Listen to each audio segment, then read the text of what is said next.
Véritable success story de la radio Espace Guinée, les Grandes Gueules, détentrices des meilleurs scores radio en Guinée, de la meilleure émission talk show, a donné le créneau horaire du départ au bureau et du retour à la maison, récoltant depuis des années consécutives le titre d'émission la plus écoutée en Guinée, toutes catégories confondues. Un grand total de plus de 5 millions d'auditeurs ont été fidèles au talk show Les GG, diffusé jour après jour sur toutes les stations du réseau Adafo Média de 9h à 10h30, un exploit qui restera longtemps dans les annales de la bande FM en Guinée. Tous les soirs, vous avez accès à cette émission. Elle vous parvient à 22h30 après le JT de la rédaction de Moussa Moïse. Dans un instant, on va poursuivre cette émission avec notre invité, Maître Abdoul Kabele Kamara, ministre de la Sécurité et de la Protection civile, donc, qui est avec nous dans ce studio. On revient à notre invité. Allez-y, Jacques Léoua. Alors, monsieur le ministre, moi je vais revenir sur la circulation des gros porteurs à Conakry.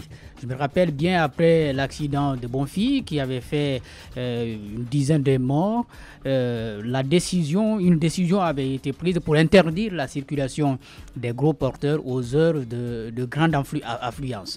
Bon, ça n'a pas été respecté parce qu'après on a assisté au drame de Danta et finalement c'est le troisième qui arrive à Sangoya. Encore, c'est un gros porteur.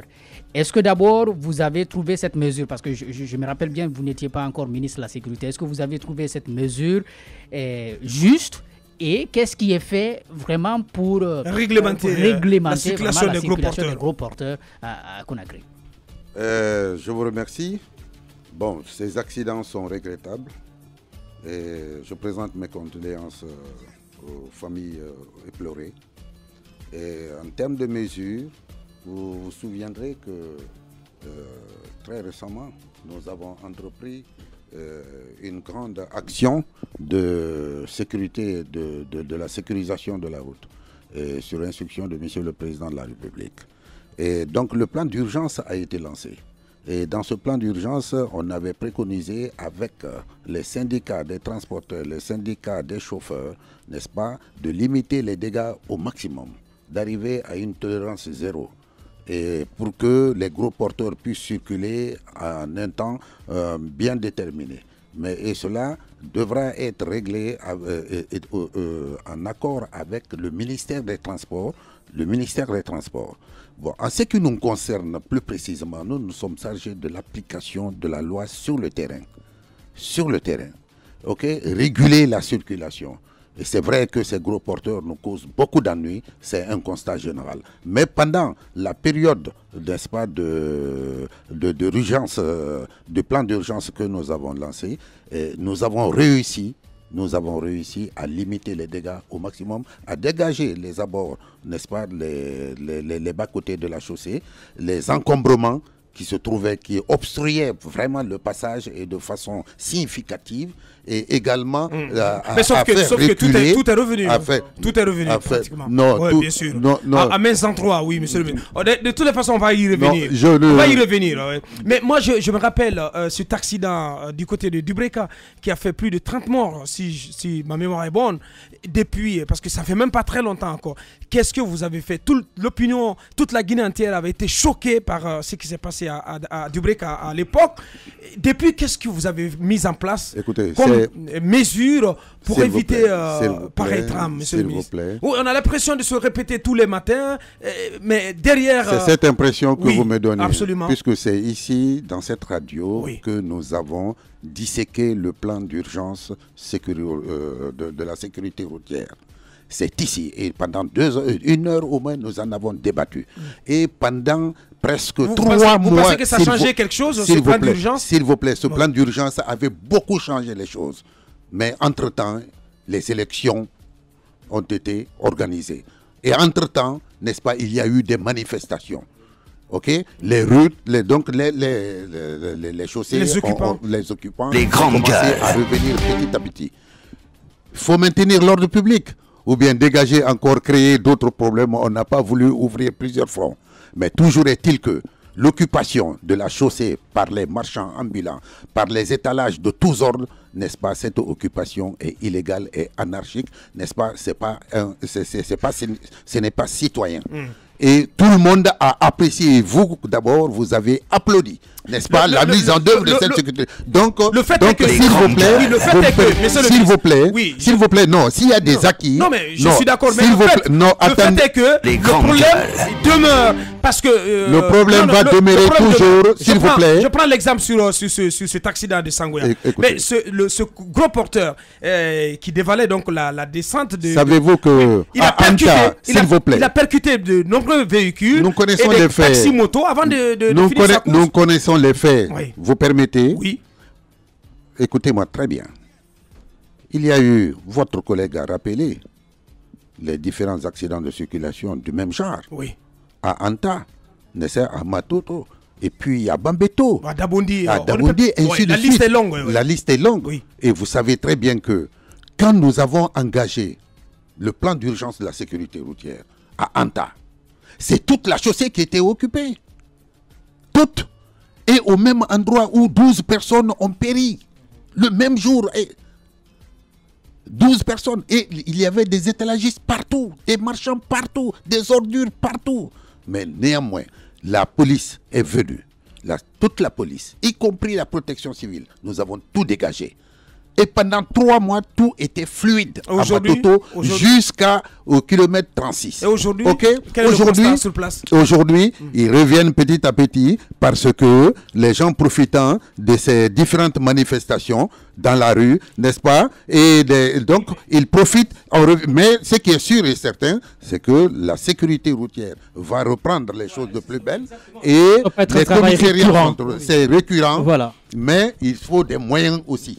Bien, il faut des moyens, à cela s'ajoutent les moyens qu'il faut pour la sécurité routière. Nous avons fait la commande des grues et bientôt nous allons recevoir 2 bons. Vous n'avez pas répondu à la question de Jacques. Pour dégager les véhicules en stationnement défectueux et également les commissariats centraux, les commissariats spéciaux de la sécurité routière ont été instruits de continuer l'œuvre déjà entreprise pendant le plan d'urgence de la sécurité routière pour que la chaussée soit dégagée. La question de Jacques Léouard, sur la circulation des gros porteurs. Maintenant, l'accident, ces gros porteurs-là, vous avez vous-même constaté, déclaré d'entrée de jeu qu'il s'agissait d'une défaillance technique.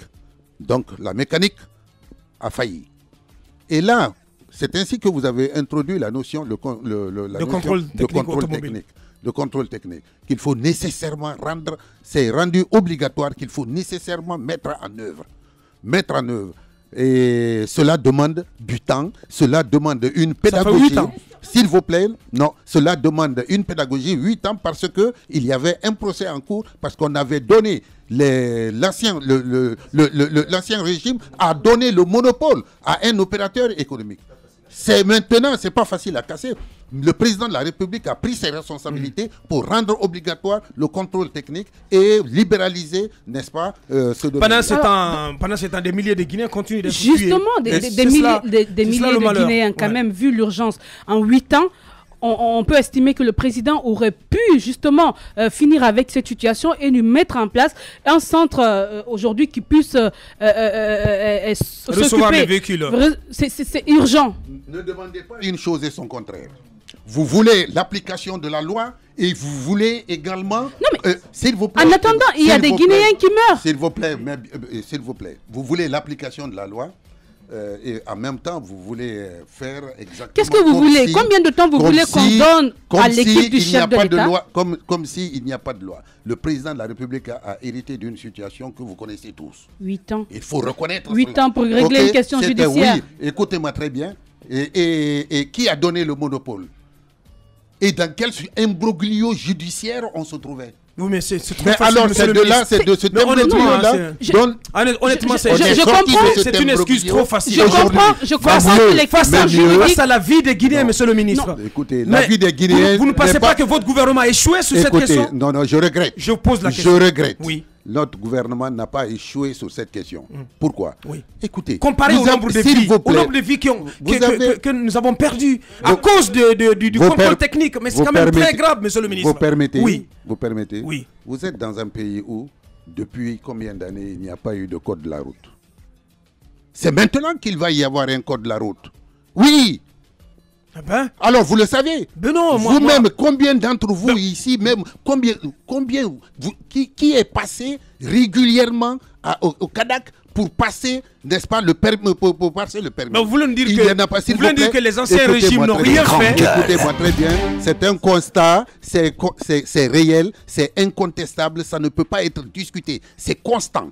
Ok, il n'y a pas de code de la route. C'est maintenant qu'il va y en avoir. C'est maintenant qu'on l'apprend. Le contrôle technique était sous le monopole de quelqu'un qui n'a jamais réussi à mettre en chantier, n'est-ce pas, ce contrôle technique. Le président de la République a pris ses responsabilités. Il dit, il y en a marre, on libéralise le secteur. Le gouvernement était en discussion avec l'Union européenne pour créer un centre de contrôle technique. Et vous savez, ce n'est pas un centre ordinaire. C'est qu'il faut des outils, il faut de la technologie. Il faut de la technologie, mais aussi, il faut donner, surtout c'est un secteur qui doit être géré par les privés. Donc, inciter les opérateurs économiques guinéens, n'est-ce pas, à aller dans ce sens, à installer le contrôle. Bien entendu, quand c'est installé, le certificat de contrôle est délivré par le ministère des Transports. Et nous, de la sécurité, nous sommes chargés de l'application de la loi qui roule sans ce certificat de contrôle technique. Vous, par exemple, vous avez un véhicule d'occasion ou vous avez un taxi quelque part ou un camion quelque part. Vous ne devez pas le mettre en circulation tant que vous n'êtes pas passé par le contrôle technique, dit le décret du 3 novembre 2017. Et c'est comme ça. Donc, mais ici, vous savez, c'est trop facile de lancer je veux dire des slogans, entre guillemets, mais en oubliant le passé, en oubliant que nous sommes dans un pays qui a un passé. Il ne faut pas l'oublier. Vous êtes là justement pour régler les problèmes des Guinéens. Ouais, mais justement, c'est en prenant le décret, le président de la République a tout résolu. Maintenant, il s'agit... il n'a pas tout résolu. Il n'a pas tout résolu. On n'est pas d'accord. Il n'a pas tout résolu. Le problème est que vous avez mis 5 mois. Il a joué Vous avez mis 5 mois pour prendre le décret d'application. Je regrette, le décret a été... Novembre, mai, bientôt. Non, s'il vous plaît. Moi... vous parlez du ministère des Transports. Oui, bien sûr. Je parle du gouvernement. Moi, je parle du gouvernement. Vous ne savez pas ce que le ministère des Transports est en train de faire. Alors, ok. Il faut y a des sociétés déjà. Il y a des sociétés déjà. Mais non, le décret d'application, pas un décret d'application, mais plutôt un arrêté d'application. N'est-ce pas? Il y a des incidences financières et autres là. N'est-ce pas? Par exemple, ceux qui sont décidés à ouvrir des centres de contrôle technique peuvent fixer des prix qui ne soient pas à la portée, n'est-ce pas, du commun des Guinéens. Alors, il y a toutes ces questions-là qu'il faut régler d'abord. On est d'accord avec ces préalables que vous énumérez. Seulement, là où on ne s'entend pas, c'est lorsque vous donnez du temps au chef de l'État, lorsque des Guinéens meurent tous les jours. Ça fait quand même 8 ans. Moi, j'estime que même avec des questions juridiques, on devrait aller très très vite pour régler justement la situation et mettre en place un centre pour le contrôle technique. L'autre question que je voudrais poser. Madame, oui. Je vais vous poser une question. Non, mais c'est nous qui posons des questions. Non, je peux vous poser des questions. Allez-y. Madame, c'est nous qui posons des questions. Je regrette, mais non, vous allez répondre parce que si vous êtes des démocrates, si vous êtes des bons journalistes, nous sommes très démocrates. Vous devez accepter que oui, allez-y. Allez-y alors. Allez-y pour votre question. Savez-vous combien coûte un centre de contrôle technique? Non, ce n'est pas à moi de le dire. Si, c'est vous qui recevez. Non, je regrette. J'ai pas eu à mener d'enquête sur cela. Non. Ah oui. Vous avez l'honnêteté de reconnaître que vous n'en savez rien. Mais attends, un journaliste n'est pas censé connaître tout à la fois. Si je m'y intéresse aujourd'hui, je serai maintenant à vous de nous dire. Qu'est-ce qui empêche à présent le président, l'équipe gouvernementale, justement, de mettre à disposition un centre pour le contrôle technique? Qu'est-ce qui vous empêche? Maintenant, un décret est pris. Ça, c'est le premier acte parce que nous sommes dans un état de droit. On passe maintenant à la phase suivante, c'est l'installation des centres de contrôle technique. Mais cette installation doit se faire également sous contrôle. C'est pas, n'est-ce pas, dans l'anarchie. Ok? Voilà. Mais je reviens à vous. Écoutez, il y a une mise au point que je voudrais faire. Un journaliste est censé connaître tout. Non. Si, madame. Tout, non. Si. Tout, non. Un journaliste est censé s'intéresser. C'est très important. C'est un autre débat. C'est très bien qu'on le dise parce que non, ce n'est pas le cas. Un journaliste ne connaît pas tout. Je vais vous donner la preuve. Je vais vous donner la preuve. Je viens ici, vous me faites voyager n'est-ce pas, sur des milliers de kilomètres de questions, et dans tous les sens, et dans toutes les matières. Ah, qu'est-ce qui vous dérange? On ne parle que de sécurité depuis que vous êtes dans ce studio. Cela veut dire que vous devez avoir la maîtrise de toute l'actualité. N'allez pas loin. Répondez à nos questions. C'est très simple. Pourquoi? Non, mais attendez. On va progresser, s'il vous plaît. Allez-y, Ahmed. Pour l'instant, c'est clair qu'on n'a pas de contrôle, de centre de contrôle technique. Mais je pense que s'il y avait un peu de rigueur dans le maintien d'ordre dans la circulation, je pense qu'on aurait pu éviter beaucoup de choses. Donc, ce qui nous amène non seulement aux questions de raquettes, mais aussi au sérieux que les uns et les autres adoptent dans la circulation et les sanctions qui pourraient aboutir. Mais il n'y a pas de sanctions, les 3 fils continuent. J'en ai vu hier soir, ici même, à Matoto. Alors, qu'est-ce que vous faites concrètement dans ce sens avant la mise en place de ces différents centres, parce qu'on ne restera pas comme ça dans cette situation. Cette situation d'anarchie. Bon, ça, c'est du concret. C'est du concret. Ouais. Cela veut dire que ceux qui sont sur cette tronçon n'ont pas joué leur rôle. OK? Mais vous nous avez accompagnés ici dans le lancement du plan d'urgence de la sécurité routière. Et nous nous sommes tous impliqués. Et des instructions fermes ont été données. S'il y a 3 fils quelque part et qu'il y a des agents, c'est que les agents ont failli. Et en ce moment, ils seront interpellés par la Direction nationale de la sécurité routière. Je suis tout à fait d'accord. Il faut de la rigueur. Mais aussi, il faut de la citoyenneté. Vous-même, vous faites des infractions à longueur de journée. Les grandes gueules. Partout, quiconque se retrouve comme le prince sur la route. N'est-ce pas? Monsieur le ministre, la solution à cela, partout dans le monde, c'est la verbalisation. Mais il y a la verbalisation. Vous ne faites pas dans les sanctions. Il y a la verbalisation, il y a la sanction.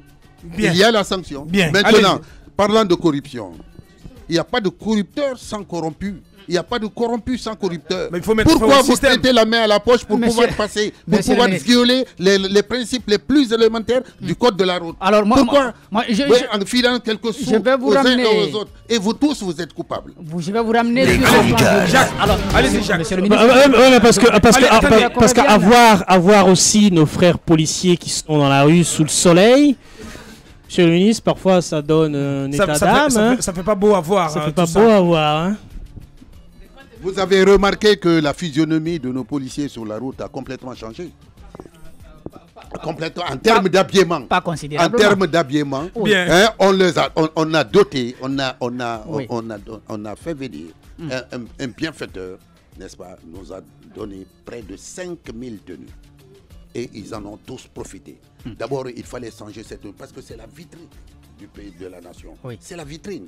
Ok, un policier qui est mal fagoté, n'est-ce pas, ne peut pas être respecté. Alors, deuxièmement, aujourd'hui, il y a l'inspection générale des services de sécurité qui est à pied d'œuvre et qui circule. Il y a des sanctions qui tombent. D'accord. Alors, moi, je voudrais vous ramener sur le plan d'urgence. Je vous ai écouté tout à l'heure quand vous en parliez. Vous avez dit que ça demande des moyens. Est-ce que vous voulez nous dire ce matin que ça a été stoppé? C'est vrai que vous avez évoqué des raisons politiques. Le contexte politique. Mais est-ce que vous voulez aussi nous apprendre ce matin que vous êtes bloqué financièrement pour continuer à soutenir ces policiers qui sont obligés de passer des journées durant? Ça coûtait quand même, ça coûtait quand même des milliards, hein, quelques milliards. S'il vous plaît, vous voyez, quand on discute des questions d'État, souvent, on nous ramène sur un terrain très, très terre à terre qui ne peut pas nous permettre, n'est-ce pas, de cerner les choses comme il le faut. En fait, quand je parle des moyens, je veux parler de tout. Je veux parler de tout. Ce n'est pas parce qu'on a mené un plan d'urgence. Un plan d'urgence est limité dans le temps. Et son financement est limité dans le temps. Mais il y a ce qu'on appelle, n'est-ce pas, le plan d'urgence vient accompagner la mission régalienne de la police, la mission quotidienne de la police sur la route. Ok? Et cela demande la formation, cela demande l'effectif, le personnel, beaucoup de personnel. Ok? On a aujourd'hui à Conakry, nous n'avons pas plus de, n'est-ce pas, 700 policiers de la sécurité routière. Et encore là, je pèse mes mots. Donc, il faut des moyens de façon continue. Il faut du personnel. Mais il ne suffit pas d'avoir du personnel, il faut du personnel compétent, formé à cela. Bien, s'il vous plaît, je peux me poser cette dernière question avant qu'on aborde la question de la lutte contre la criminalité, notamment les cas d'enlèvement. Vous avez restructuré, réussi à faire restructurer votre département. Vous avez créé, vous avez érigé les directions, toutes les directions en direction nationale, et vous avez fixé des missions claires à chaque directeur national, et vous avez indiqué qu'ils seront tous évalués chaque 6 mois. Après, aujourd'hui, à mi-parcours, quel est le constat qu'on peut faire? Est-ce que vous êtes satisfait des uns et des autres? Est-ce que les missions que vous leur avez confiées sont en train d'être conduites à votre satisfaction? Satisfait. De tous vos directeurs? Je suis très satisfait. Nous avons fait sauter ce verrou de querelles interpersonnelles entre les différents directeurs. Aujourd'hui, il y a complémentarité, il y a mutualisation des efforts. Et parce que celui de la sécurité routière ne peut pas agir sans l'appui des compagnies mobiles d'intervention. C'est très important. Parce que quand ils viennent pour régler, vous connaissez nos citoyens, hein? Ils viennent, chacun se met là où il veut de façon anarchique et ils peuvent même s'attaquer aux polices. Donc il faut la complémentarité. La sécurité publique, idem. La protection civile, quand la protection civile se déplace pour éteindre l'incendie, n'est-ce pas, pour sauver des vies, n'est-ce pas, les véhicules sont caillassés, les sapeurs-pompiers sont blessés. Donc il faut nécessairement que d'autres forces viennent en appui pour les protéger. Les grandes gueules. La grande réussite, c'est cette mutualisation des efforts, c'est cette complémentarité. Bien. Notre invité en ce lundi, Maître Abdoul Kabele Kamara, ministre de la Sécurité et de la Protection civile. Ahmed, on s'intéresse à d'autres aspects. Et effectivement, la lutte contre la criminalité et aussi les cas d'enlèvement, c'est l'affaire donc Elhaj Doura dont on va parler ce matin. Ce monsieur donc qui est enlevé depuis aujourd'hui, depuis maintenant quelques mois. Aujourd'hui, on n'a aucune nouvelle de lui. Alors moi, ce que j'avais dit dans ce studio, que c'était une défaite de la part des forces de défense et de sécurité pendant des mois et des mois. Un citoyen qui se fait enlever et qui n'est pas encore retrouvé. Moi, j'ai honte, monsieur le ministre. Oui, il ne faut pas avoir honte. Vous savez, la criminalité a plusieurs facettes. Voilà, ces cas d'enlèvement, ce sont des nouvelles méthodes qui sont employées et qui n'étaient pas, n'est-ce pas, connues ici de nos services. Et il n'y avait pas de service vraiment spécialisé pour ce genre d'enlèvement. Vous savez, le terrorisme vient de faire son apparition. Même les grandes puissances n'étaient pas préparées à cela, même s'ils étaient préparés, mais les méthodes n'étaient pas affinées parce que c'est asymétrique. Et ceux-là qui viennent pour attaquer, ils viennent pour mourir. On ne connaissait pas ça. Donc l'adversaire, on le voit surgir, mais on sait qu'il a un but, c'est de tuer, c'est de faire mal et de disparaître. En ce qui concerne les cas d'enlèvement, il y a eu des progrès sensibles, mais qu'on ne peut pas étaler. Parce que comme c'est une nouvelle méthodologie, les personnes sont identifiées et nous sommes à leur recherche. Et s'il plaît à Dieu, nous mettrons la main sur eux. Et il y en a déjà qui sont sous les verrous. Et j'ai demandé à la direction de police judiciaire de faire, chaque fois qu'il y a un cas avéré, de faire une bonne communication. Où vous en êtes dans l'enquête, monsieur le ministre? En ce qui concerne tous ces cas d'enlèvement non élucidés encore, non élucidés, n'est-ce pas, l'enquête en cours, je ne peux pas en dire plus. Oui, mais s'agissant maintenant de pourquoi vous ne faites pas de points réguliers, sur ces cas d'enlèvement? Mais vous savez, dans la presse, il faut communiquer quand même, monsieur le ministre. Mon cher ami, vous savez ce qui m'étonne? Oui. C'est que j'ai l'impression qu'on oublie souvent en Guinée. J'ai fait une conférence de presse à la maison de la presse il y a combien de temps? Oui, non, mais je parle de communication ponctuelle sur des cas d'enlèvement, sur des cas précis. Comme ça se fait par exemple en France, vous avez le ministre de l'Intérieur qui vient sur un dossier précis, ou le procureur, voilà. Écoutez-moi très bien. Sur les cas de grande criminalité, de grand banditisme, d'attaque à main armée, vous avez vu souvent à la télé, soit sur Radio Espace, ou Évasion, ou bien radio, sur la RTG. Ou bien sur la RTG, des individus que les BAC, les brigades anticriminalité présentent, soit avec des armes, soit avec des armes blanches, soit avec des kalachnikovs, des armes de guerre et des tenues militaires. Régulièrement, chaque fois que des individus ont été interpellés la nuit en flagrant délit. Les BRB, la brigade de répression de grand banditisme, n'est-ce pas, présente les grands bandits arrêtés, interpellés régulièrement. Et moi-même, j'ai fait au moins 3 conférences de presse pour faire le point de la situation, année par année, de tous les grands bandits y compris ceux-là qui ont attaqué récemment à Al-Mamia et qui sont sous les verrous. Vous savez grâce à qui? Nous avons mis en place ce qu'on appelle la DAO, la division d'appui opérationnel, dans laquelle il y a ce qu'on appelle la brigade de recherche et d'intervention, la BRI. Et cette BRI, n'est-ce pas, lutte contre le grand terrorisme, contre le terrorisme et également contre le grand banditisme. Actuellement, il y a 37 bandits de renommée, n'est-ce pas, qui sont sous les verrous et sur lesquels il y a eu communication chaque fois qu'ils ont été arrêtés. La police ne reste pas indifférente. J'ai donné des instructions fermes à la direction de la police de la police judiciaire que communication soit faite sur tous les cas d'arrestation, n'est-ce pas, de grands bandits. La population doit être informée.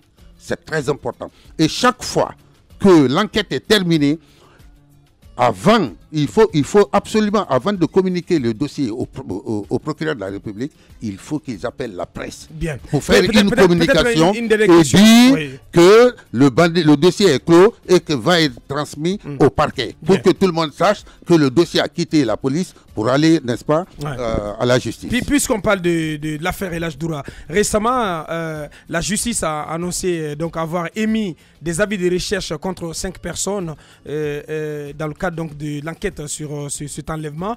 Est-ce que vous avez de nouveaux éléments d'information? Est-ce que ces avis de recherche ont permis, ne serait-ce qu'à commencer à tracer ces personnes? L'enquête est en cours. Le juge d'instruction est saisi depuis longtemps. Donc il y a le secret de l'information. Je ne vais pas rentrer dans ces détails-là. Bien. Notre invité, Maître Abdoul Kabele Kamara, ministre de la Sécurité et de la Protection civile. On s'intéresse à d'autres aspects, allez-y, Robé. De cette interview, Monsieur le ministre, le président de la République, lors de la cérémonie de la fête des femmes, le 8 mars dernier, a fait l'annonce solennelle de remaniement de son gouvernement. Alors depuis ce jour-là, tout le monde va de son commentaire. Il y a des noms qui circulent, notamment ce qui intéresse plus les gens, c'est le poste de la primature. Et il semblerait que sur la longue liste dressée du côté de Sékou Touré, que vous y figuriez. Est-ce que vous confirmez cette information? Est-ce que vous êtes en pole position pour être premier ministrable? D'abord, à la base, est-ce que vous comprenez le fait que le président de la République ait dit que la primature revient à la basse-côte? Sans langue de bois. Oui, mais quand même. Les grandes gueules. Vous y êtes favorable? Écoutez-moi très bien. Bien, nous vous écoutons. Sur ce point-là, j'ai suivi vos différentes interventions à la radio, à la télé, mais je voudrais que vous compreniez une chose. Un membre du gouvernement est révocable ad nutum. Selon les juristes, ça veut dire sans motif. Le président de la République, c'est son bon vouloir. Il nomme qui il veut comme Premier ministre. Le poste de Premier ministre, n'est-ce pas, n'est pas obtenu par voie de concours, ni par voie d'examen, ni par appel d'offres. C'est le bon vouloir de Monsieur le Président de la République. Il estime que vous, cadre guinéen, vous avez le mérite, vous avez la confiance, vous êtes loyal, vous êtes fidèle, n'est-ce pas? Il peut vous proposer, n'est-ce pas, d'être son Premier ministre. On dit que vous êtes intouchable. Okay. Vous êtes parmi les intouchables. Écoutez-moi très bien. Moi, ce que je puis vous dire ici, les yeux dans les yeux, je ne suis pas consulté, je n'ai pas été consulté et je n'ai fait aucune démarche pour accéder à ce poste.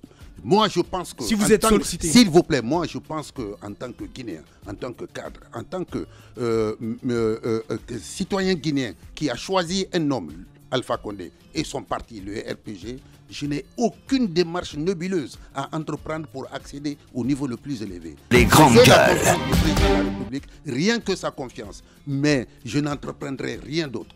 Et puis, les spéculations de ce genre, je ne rentre pas. Si vous êtes sollicité, pour occuper la primature, est-ce que vous direz, d'accord, vous serez prêt à assumer? Écoutez-moi très bien. Oui, c'est une question, monsieur le ministre. Écoutez-moi très bien. Oui. Je ne répondrai pas à cette question. Je vous dis. Vous avez de l'intérêt à occuper le poste ou pas? Je vous dis, écoutez, je dis, moi, ma dignité, n'est-ce pas, ma dignité ne m'autorise pas, bien, n'est-ce pas, à faire de telles affirmations et de telles spéculations. Moi, je pense que si le président fait confiance à un homme, il l'appelle et il devient son premier ministre. Mais tu n'as aucune démarche à entreprendre. Oui. Tu es venu dans le gouvernement comme tu peux partir de la même façon, révocable ad nutum. Sur le remaniement, je vous ai posé une question. C'est le seul bon vouloir du président de la République. Vous êtes intouchable dans le gouvernement, vous êtes parmi ceux qui sont intouchables. Il n'y a pas de personne intouchable. Je vous le dis. Écoutez, les hommes indispensables sont aux cimetières. Les grands hommes ici sont au cimetière. Si vous êtes remercié aujourd'hui. S'il vous plaît. Si vous êtes remercié aujourd'hui. Je suis avocat. Ancien bâtonnier de l'ordre des avocats. Je retourne le lendemain dans mon cabinet. Les grandes gueules. Allez-y. Aujourd'hui, vu que la question est croustillante et que ça occupe toutes les lèvres, monsieur le ministre d'État, concrètement, vous êtes membre d'un gouvernement. Ce gouvernement aujourd'hui est lapidé par le président de la République lui-même qui a mis en place le gouvernement. Quel bilan faites-vous généralement de votre action, de l'action du gouvernement auquel vous appartenez? Oui. Parce que le gouvernement dit vouloir mettre en place un gouvernement qui sera à l'écoute du peuple et qui dira la vérité au peuple. Ça veut dire que ça n'a pas été surtout le fort de votre gouvernement. S'il vous plaît, j'ai tenté de vous faire comprendre un concept et un principe. Est-ce que dans la constitution guinéenne, il est prévu la manière dont un ministre est nommé? Est-ce que dans la constitution guinéenne, il est prévu la manière dont un premier ministre est nommé? Et s'il vous plaît, on parle du bilan maintenant, monsieur le ministre. S'il vous plaît, oui. on parle du bilan. Le président de la République est le seul juge. Il a l'impérium. C'est le seul juge, c'est le seul censeur. N'est-ce pas? Il pense que son gouvernement a eu des acquis ou n'a pas eu des acquis dans tel domaine ou dans tel autre, mais cela ne peut pas faire l'objet de discussions, de commentaires. Est-ce que vous êtes d'accord avec lui? Est-ce que vous êtes d'accord avec lui quand il tire à boulet rouge sur un gouvernement auquel vous appartenez en disant que désormais il va nommer des ministres qui sont près du peuple, qui sont proches du peuple? Est-ce que vous êtes d'accord avec ça? Roby, je n'ai pas ressenti de boulet rouge. Oui, peut-être vous, mais d'autres ont tremblé, continuent de trembler dans leur fauteuil. D'où la question d'Ambaka, est-ce que vous êtes parmi le cercle des intouchables? Écoutez-moi très bien, j'ai dit qu'il n'y a pas d'intouchable dans la vie. Aucun membre du gouvernement ne peut dire qu'il est intouchable. Je vous dis, vous êtes là parce que c'est le bon vouloir du président de la République. Il ne veut pas de vous, mais il vous révoque sa motif. Alors vous êtes d'accord avec le bilan que lui-même il dresse du gouvernement aujourd'hui dans ses déclarations? C'est le seul censeur. Je n'ai pas à être d'accord. Je n'ai pas à être d'accord avec lui parce que c'est le président. Je ne peux pas. Moi, non. Oui, mais il parle de vous. Mais non. Il parle du gouvernement et vous appartenez au gouvernement. Mais c'est lui qui doit nous juger. C'est pas nous. Nous ne devons pas. Et donc son jugement. Donc selon vous, son jugement est exact aujourd'hui? Le président. Il ne veut pas faire de commentaires, Roby, s'il te plaît. Je ne veux pas faire de commentaires sur son jugement. Ce n'est pas de ma compétence. Je vous ramène à la question du choix du Premier ministre à partir des cadres issus de la Basse-Côte. On a appris que la coordination de la Basse-Côte s'en était mêlée à un moment donné et qu'elle serait allée jusqu'à dire que pour cette fois-ci, il faut choisir. C'était souhaitable que le président de la République choisisse en dehors de Forécaria où ces deux premiers ministres sont venus, donc sont originaires. Est-ce que vous avez appris tout cela? Comment vous y réagissez? Vous savez ce que je vous demande? C'est de sortir de ces considérations sectaires, communautaires, s'il vous plaît, communautaires, préfectorales, et ainsi de suite. S'il vous plaît, retenons la Guinée, retenons l'État guinéen, la nation guinéenne. Point. Le président de la République est président de la République. En tout cas, il l'est jusqu'en 2020. Il est libre de choisir qui il veut. Et d'où qu'il vienne, c'est son bon vouloir, je vous le répète. Vous connaissez ce que c'est le bon vouloir? Mais c'est lui qui décide. C'est la Constitution qui lui confère ça. Vous ne pensez pas qu'il est le premier à faire dans le régionalisme, mais non, en réservant ce poste à la Basse-Côte? Vous êtes originaire. Vous savez pourquoi je rigole? Oui.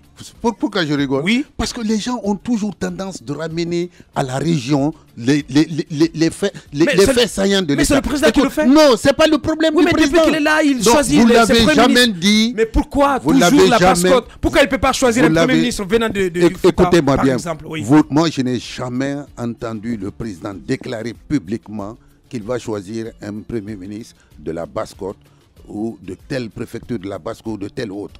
Ok? Tous les Guinéens se valent sur ce point et le président choisit qui il veut. Tu viens de Sénécoré, il peut te choisir si c'est son bon vouloir. Tu viens du Fouta, il peut te choisir si c'est son bon vouloir. De la Basse-Guinée, n'est-ce pas, il te choisit. De la Haute-Guinée, il peut te choisir. Il n'y a pas de discussion en la matière. Et personne ne peut lui contester cette prérogative. Bien. Il est pleinement responsable. Bien, allez-y Jacques. Monsieur le ministre, par rapport à l'accès au passeport biométrique, je sais qu'il y a eu de la facilité, les gens partent dans les banques pour verser de l'argent, mais il y a un calvaire qui est constaté lorsque vous venez au ministère de la Sécurité pour obtenir un passeport biométrique. Il y a des attroupements, on constate qu'il y a quelque chose qui ne va pas. En tout cas, les informations nous ont été remontées par plusieurs personnes qui souffrent énormément pour accéder au passeport biométrique. Qu'est-ce qui se passe? Est-ce que vous avez ces informations? Et qu'est-ce que vous avez pu entreprendre pour... C'est un constat réel. Ce que j'ai pu entreprendre dans un premier temps, parce que je ne peux pas faire autrement, n'est-ce pas, c'est de limiter les dégâts. En limitant, en faisant quoi? En quoi faisant? En empêchant les collaborateurs de la police et de la protection civile, n'est-ce pas, en les empêchant de s'immiscer dans la production des passeports biométriques. Ils sont là, n'est-ce pas? Il y en a qui abandonnent leur travail uniquement pour cela et dans le seul but d'arnaquer les concitoyens, de leur rendre la vie difficile. Et là, il y a des gens qui ont été sanctionnés pour cela. Bon, mais si j'avais été là avant la signature de cette convention, je ne l'aurais pas signé. Je ne l'aurais pas signé. Avec Iris? Je ne l'aurais pas signé. Je ne l'aurais pas signé parce que vous avez des discussions avec son PDG qui est en séjour en Guinée? Voilà, je ne l'aurais pas signé. Pourquoi? J'aurais exigé que Iris construise un bâtiment dédié à la production des passeports biométriques. Son PDG s'est engagé à le faire. S'il vous plaît, son PDG s'est engagé à le faire récemment. À la suite de plusieurs discussions et surtout sur l'invitation de M. le Président de la République qui a souhaité que la sécurisation des passeports biométriques, n'est-ce pas, soit complétée. C'était pas dans le contrat. Ce qui a été fait, c'était pas dans le contrat. Tout à fait. Et que l'on puisse arriver, n'est-ce pas, à modifier complètement les spécimens actuels pour les rendre encore plus compacts et plus difficiles à falsifier.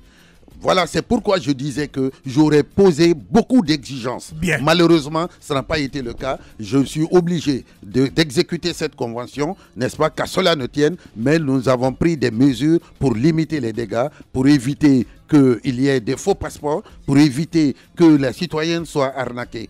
Okay. Donc un nouveau passeport biométrique va être mis en... Voilà, un nouveau passeport biométrique va sortir. Passeport diplomatique, passeport de service, passeport ordinaire. Nous avons demandé à Iris, à la société Iris, n'est-ce pas, la possibilité de lancer ces passeports à l'occasion les anciens passeports en cours de validité restent valables.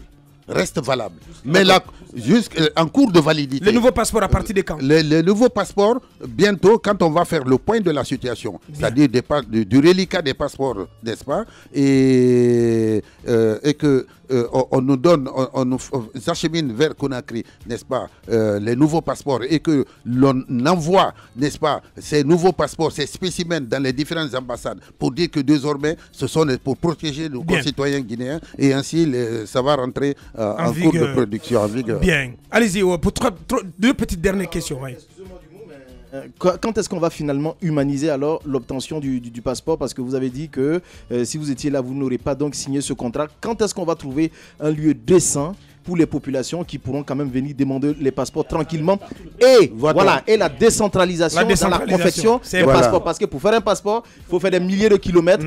Qu'est-ce qui est prévu? Vous êtes à Zérékoré pour faire votre passeport, il faut venir à Conakry. Prévu dans ce sens? Nous avons d'abord non seulement à l'extérieur, nous avons prévu, et sur l'instruction de M. le Président de la République, d'envoyer des agents qui vont rester, n'est-ce pas, dans des grandes capitales pour que nos concitoyens à l'extérieur puissent avoir leur passeport.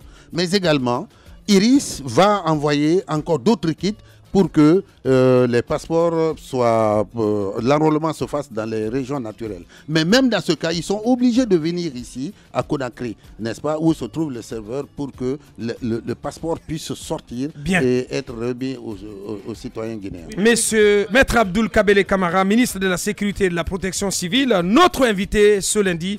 On va passer à ces petites rubriques. Les grandes gueules, la minute, oui ou non? Un feu roulant de questions avec une seule réponse possible.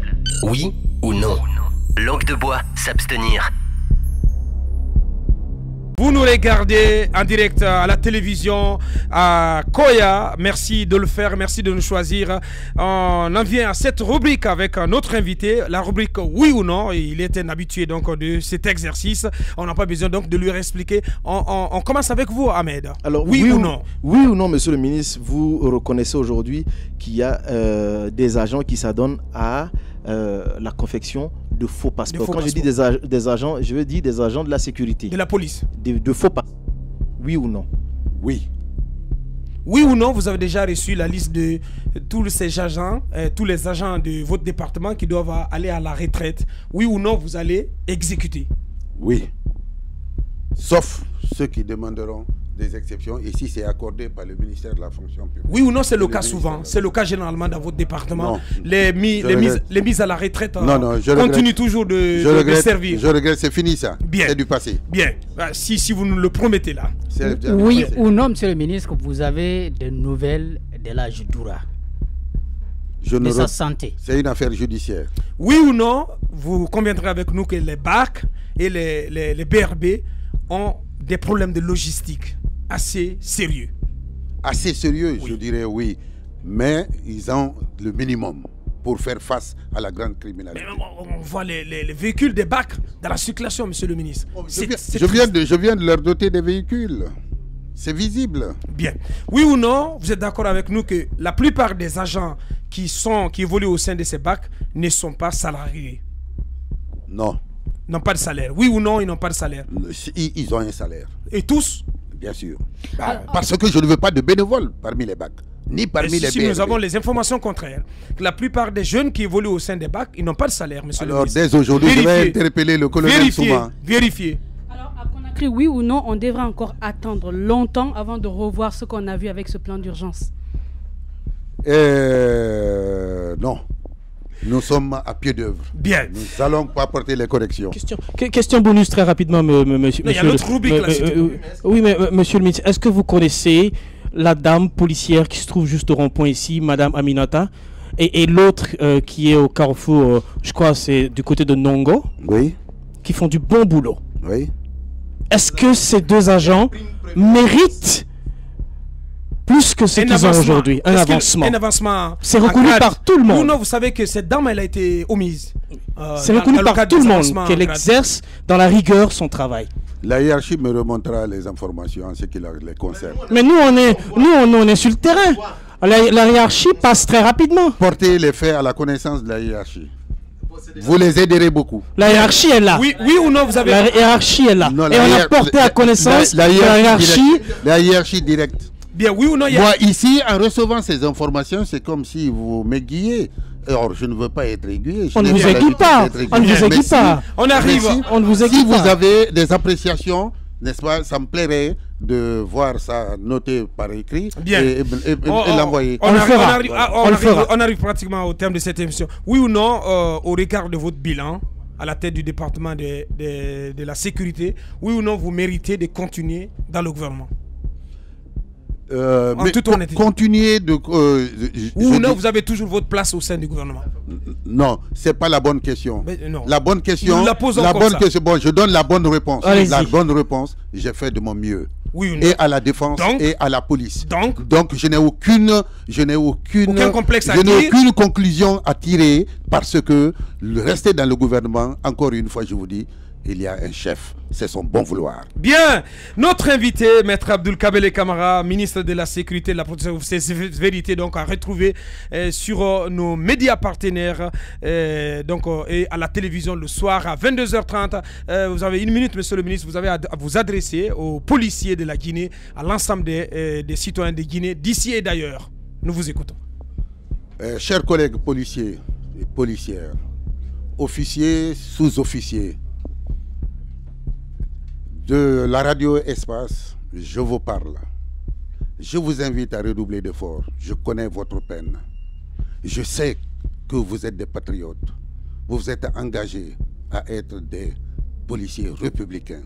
Et vous êtes sur cette bonne voie. La protection civile, vous vous êtes engagés. Vous servez avec patriotisme, courage, en dépit de vos maigres moyens.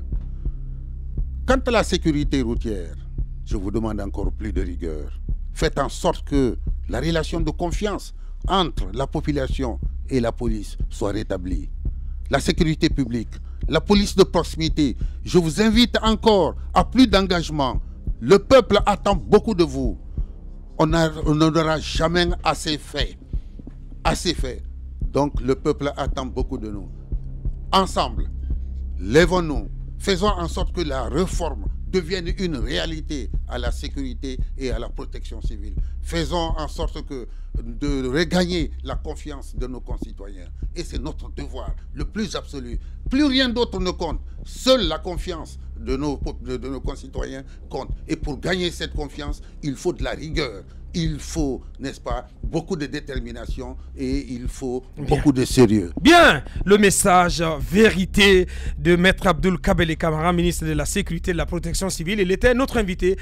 Ça en est terminé pour le numéro d'aujourd'hui. Merci à vous, monsieur le ministre. Merci d'être passé par ici ce matin. Toutes nos excuses à monsieur Sansi Kaba qui était programmé pour passer dans cette émission. Ce n'est que partie remise. On va suivre le lancement dans l'après-midi des 112 heures du livre. Ça n'est terminé donc pour aujourd'hui. Merci à toute l'équipe de réalisation. Merci à Mamoudou Kondé, le colosse qui était à la réalisation du côté de la télé, Ibrahim Prince Diallo à la radio, Awal et Souma et ont piloté les caméras. On remet tout ça demain dès 9h. Merci de l'attention. Au revoir.